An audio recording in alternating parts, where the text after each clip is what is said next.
So we have some listeners here today that want a variety of procedures done. They're all different. Let's get into a little Q&A because I know I get a lot of emails and posts about what is it like. They have a million questions, and I'm not the person to answer them. You are. So you and our listeners can have at it. Thank you, Casey. Great. I'd like to welcome our three listeners. We have Rhea, Danielle, and Kelly. I was interested in a breast reduction. I just can't stand them. They're way too big for my body size. And I was wondering, like, how much is it? What's, like, the healing process like? What is the process like? Stuff like that.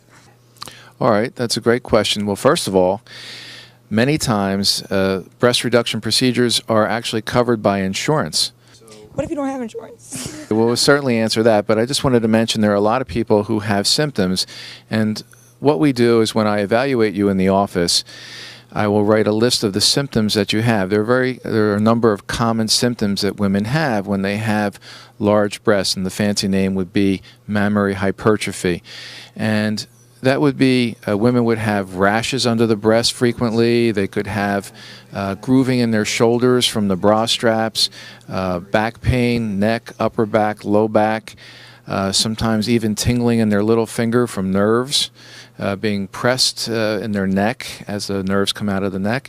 So there are a lot of symptoms. We record that and we take a picture and we send it to the medical director of the insurance company, and then they decide if they're going to cover it.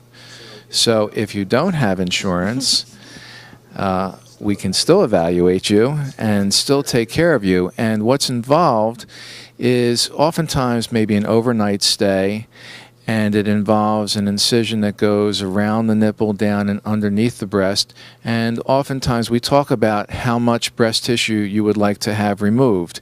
And we determine that ahead of time, and the surgery, you're home the same day.